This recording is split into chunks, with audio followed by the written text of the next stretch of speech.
चीन के भंवर में नेपाल ने भारत का किया बिगाड़। भारतीय सेना में घटी नेपाली गोरखाओं की तादाद। नेपाल में भारत विरोधी लहर का दिखा बड़ा असर, लेकिन सेना ने निकाल लिया सबसे बड़ा तोड़। दोस्तों, नेपाल कुछ वक्त पहले तक चीन की गोद में खेल रहा था, लेकिन नेपाल को शायद ये मालूम नहीं था कि छोटी छोटी आंखों वाले जिनपिंग का शैतानी दिमाग बहुत तेजी से चलता है। विश्वासघाती कम्युनिस्ट चीन ने नेपाल पर भी बुरी नजर जमा ली। वैसे भी चीन किसी देश को कुछ समय के लिए ही दोस्त मानता है, फिर जब उसकी जमीन हड़पना चालू करता है तो फिर विवाद होना लाजमी है। अब आप नेपाल के साथ साथ श्रीलंका और पाकिस्तान को भी काउंट कर सकते हैं, जो कर्ज नहीं चुकाने के चलते सब कुछ गवा चुके हैं। लेकिन दोस्तों, नेपाल ने तो चीन के भंवर जाल में अपना सबसे बड़ा हिमायती यानी भारत ही गवा दिया है। वो लगातार भारत की अनदेखी करता रहा तो चीन लगातार नेपाल को भारत के खिलाफ भड़का रहा है। नेपाल ने काला पानी, लिपुलेख जैसे इलाकों को भी अपना बताना शुरू कर दिया और नया मैप भी जारी किया, और ये सब उसने चीन के कहने पर किया। लेकिन फिर भी भारत ने नेपाल के खिलाफ कभी कोई एक्शन नहीं लिया। लेकिन दोस्तों, इसी दौरान नेपाल ने भारत की सेना को बड़ा झटका देने के लिए एक ऐसा कदम उठाया जिससे उसके लोगों का तो रोजगार गया ही, बल्कि भारतीय सेना के प्रति भी द्वेषता बढ़ गई। और दोस्तों, अब इस मामले में जो खबर सामने आई है वो बहुत ही चौंकाने वाली है, क्योंकि मोदी ने नेपाल का पूरा अल्टरनेट ही तलाश डाला है। मतलब ना रहेगा बांस, ना बजेगी बांसुरी। पूरी खबर बताऊंगा, साथ ही ये भी बताऊंगा कि नेपाल ने भारत की सेना को सबसे बड़ा नुकसान पहुंचाया है, लेकिन इसका सबसे बड़ा तोड़ अब सामने भी आ चुका है। लिहाजा दोस्तों, वीडियो पर बने रहिए। इंडियन आर्मी की जान है गोरखा जवान, लेकिन नेपाल ने कर डाला सबसे बड़ा कांड। दोस्तों, भारत के पूर्व थल सेनाध्यक्ष सैम मोनेक्सा ने कहा था कि अगर कोई आदमी यह कहता है कि उसे मौत से डर नहीं लगता तो वो झूठ बोल रहा होता है या फिर वो गोरखा है। ये वही स्वर्गीय सैम मोनेक्सा है जो 1971 में भारत पाकिस्तान युद्ध के दौरान भारतीय थल सेना को लीड कर रहे थे। वो खुद भी गोरखा रेजिमेंट से ही थे। भारतीय थल सेना की रेजिमेंट में बेहद आक्रामक माने जाने वाली गोरखा रेजिमेंट दुश्मनों के लिए काल है। गोरखा रेजिमेंट में कुछ सैनिक नेपाल के भी होते हैं, लेकिन दोस्तों, पिछले साल भारत और नेपाल के बीच नक्शे को लेकर तानातानी चली। नेपाल की ओली सरकार ने भारत के इलाके को अपने नक्शे में दिखाया और फिर संसद में उसे पास भी करा लिया। लेकिन इसी विवाद के बीच तब की नेपाल सरकार के उप प्रधानमंत्री और रक्षा मंत्री ईश्वर पोखरेल ने भारत में रह रहे गोरखाओं को सेना के खिलाफ भड़काना शुरू कर दिया। हालांकि अब नेपाल में भारत को सपोर्ट करने वाली सरकार है, लेकिन ओली सरकार ने तब बड़ा खेल कर दिया। जबकि इंडियन आर्मी की 200 साल से भी ज्यादा पुरानी गोरखा रेजिमेंट के बहादुरी के किस्से दुनिया भर में मशहूर हैं। आजादी से पहले से लेकर आजादी के बाद तक इस गोरखा रेजिमेंट में नेपाल मूल के गोरखा या फिर भारतीय मूल के गोरखा ही होते हैं। लेकिन दोस्तों, अब गोरखा रेजिमेंट में कुमाऊनी और गढ़वाली युवकों की भर्ती हो रही है। नेपालियों की छुट्टी होनी शुरू हो गई है। तो आखिर ऐसा क्यों हुआ, ये मैं आपको बताऊंगा। लेकिन उससे पहले आपको बताता हूँ, चीन के लिए ये गोरखा बहुत ही बड़ा संकट थे और ये सारा खेल उसी के इशारों पर हुआ। क्यों और कैसे हुआ, ये भी मैं आपको बताता हूँ। नेपाल की कम्युनिस्ट सरकार ने किया बड़ा खेल, भारतीय सेना के खिलाफ गोरखाओं को भड़काया। दरअसल दोस्तों, नेपाल में पूर्व पीएम ओली की सरकार ने चीन के इशारों पर नेपाल और भारत में रहने वाले गोरखाओं को भारतीय सेना के प्रति भड़काना शुरू कर दिया। युद्ध में अपनी बहादुरी और आक्रामकता के लिए वो पहचाने जाने वाले गोरखा भारतीय सेना के सबसे बेहतरीन सैनिकों में से एक माने जाते हैं। अपनी निडरता के चलते इस रेजिमेंट को भारतीय सेना में कई महत्वपूर्ण पदक और सम्मान से नवाजा जा चुका है। दुनिया के सिर्फ 3 देशों में नेपाल, ब्रिटेन और इंडिया के पास ही गोरखा रेजिमेंट है। गोरखाओं का भारतीय सेना में बलिदान और बहादुरी का इतिहास रहा है, और सेना की गोरखा रेजिमेंट मुख्य रूप से नेपाल के गोरखा समुदाय के सैनिकों को भर्ती करती है।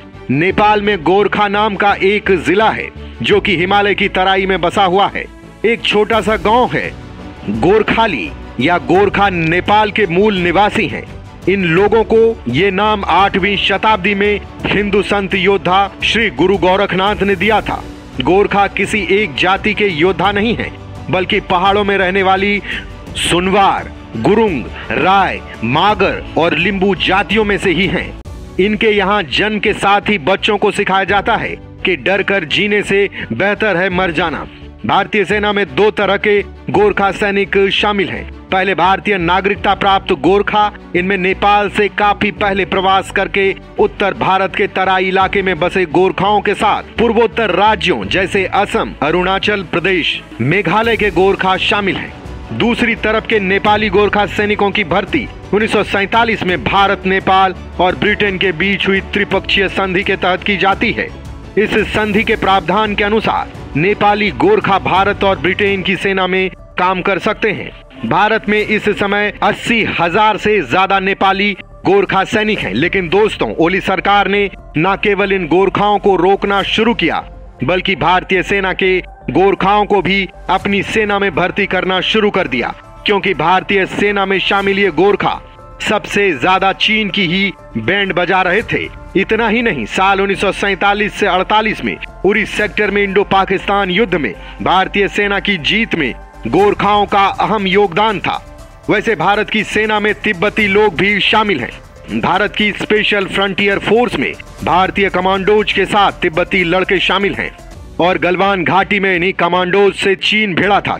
चीन इन दोनों योद्धाओं से ही बहुत डरता है, लिहाजा उसने नेपाल सरकार को बैक चैनल उकसाना शुरू कर दिया। और ये शुरुआत केवल पिछले साल ही नहीं हुई, बल्कि इसकी नींव तो साल 2008 में ही माओवादी नेता प्रचंड ने डाल दी थी। 2008 में भारतीय सेना में मौजूद नेपाली गोरखाओं को लेकर प्रचंड ने कहा था कि नेपाली गोरखाओं को भारतीय सेना में काम करने की अनुमति नहीं देंगे। तब भी कुछ ऐसे कयास लगाए जा रहे थे कि सेना में नेपाली गोरखाओं का आना बंद हो जाएगा, लेकिन ऐसा हुआ नहीं। लेकिन उनका ये भड़काना आखिर अब बाद में असर दिखाने लगा जब उनकी सरकार बनी। नेपाल की मनमानी पर मोदी का बड़ा एक्शन, सेना ने निकाला गोरखा लड़ाकों का तोड़। दोस्तों, भारतीय सेना में इस वक्त गोरखा जवानों की कमी है। भारतीय सेना की हर इन्फेंट्री बटालियन में करीब 800 जवान और जेसीओ गोरखा होते हैं, लेकिन इस वक्त भारतीय सेना में हर बटालियन में करीब 100 गोरखा जवानों की कमी चल रही है। अगर कुल देखें तो भारतीय सेना में इस वक्त करीब 4500 गोरखा जवानों की कमी है। ये कमी पिछले 1-2 साल से आई है, जिसे देखते हुए मोदी सरकार ने बड़ा एक्शन लिया है और सेना को इसका अल्टरनेट तलाशने के लिए कहा है। जिसके बाद इस कमी से छुटकारा पाने के लिए भारतीय सेना में जवानों की भर्ती में एक बार की छूट दी गई और गोरखा रेजिमेंट में उत्तराखंड के कुमाऊं और गढ़वाल के युवकों को भर्ती किया गया। कुमाऊं और गढ़वाल के युवकों को इसलिए भी भर्ती किया जा रहा है क्योंकि यह काफी हद तक गोरखा के समान है, कल्चर से लेकर खान पान में और भौगोलिक स्थिति में जिसमें वह रहते हैं काफी समानता है। भारतीय सेना को उम्मीद है कि जल्द ही गोरखा जवानों की कमी दूर होगी। हालांकि इस बीच सेना ने यह भी कहा है कि गोरखा रेजिमेंट में नेपाल के गोरखाओं को लेकर कमी नहीं आई है, बल्कि असली कमी तो भारत के गोरखा जवानों की कमी है। आजादी के वक्त तक गोरखा रेजिमेंट में करीब 90% तक गोरखा जवान नेपाल के होते थे और भारतीय गोरखा जवानों की संख्या करीब 10% थी। लेकिन धीरे धीरे इस रेशियो को बदलने की कोशिश हुई। पहले नेपाल के गोरखा और भारतीय गोरखा के बीच रेशियो 80 और 20 का किया गया। फिर धीरे धीरे भारतीय गोरखा की संख्या और बढ़ाई गई। अभी भारतीय सेना में गोरखा रेजिमेंट में 60% गोरखा नेपाल डोमिसाइल के और 40% इंडियन डोमिसाइल गोरखा होते हैं। फिलहाल नेपाल डोमिसाइल गोरखा की संख्या में कोई कमी नहीं आई है, लेकिन पिछले 1-2 साल से इंडियन डोमिसाइल गोरखा की कमी हुई है। रिक्रूटमेंट रैली में भारतीय गोरखा की संख्या में कमी नहीं है, लेकिन उनमें से मानकों पर खरे उतरने वालों की संख्या धीरे धीरे कम होती जा रही है। भारतीय सेना कभी अपने भर्ती मानकों से समझौता नहीं करती। मानकों पर खरे उतरने वाले भारतीय गोरखा की कमी की वजह से अभी भारतीय सेना को 25 से 30% ही भारतीय गोरखा मिल पा रहे हैं, जबकि चाहिए 40% भारतीय गोरखा। और इस वक्त भारतीय सेना के गोरखा रेजिमेंट सेंटर में करीब 600 कुमाऊनी गढ़वाली युवक ट्रेनिंग ले रहे हैं। इससे पहले ऐसा कभी नहीं हुआ गोरखा रेजिमेंट में गोरखा ही होते हैं, चाहे वो नेपाल के गोरखा हों या भारतीय गोरखा। भारतीय सेना में 7 गोरखा रेजिमेंट हैं और 4 गोरखा रेजिमेंट सेंटर जहां गोरखा जवानों की ट्रेनिंग होती है। 5वीं और 8वीं गोरखा रेजिमेंट की ट्रेनिंग शिलोंग के सेंटर में, पहली और चौथी गोरखा रेजिमेंट की ट्रेनिंग हिमाचल प्रदेश के सबूत सेंटर में, तीसरी और 9वीं गोरखा रेजिमेंट की ट्रेनिंग वाराणसी में होती है। ये सभी गोरखा रेजिमेंट आजादी से पहले की हैं। आजादी के बाद 11वीं गोरखा रेजिमेंट बनाई गई, जिसका रेजिमेंटल सेंटर लखनऊ में है।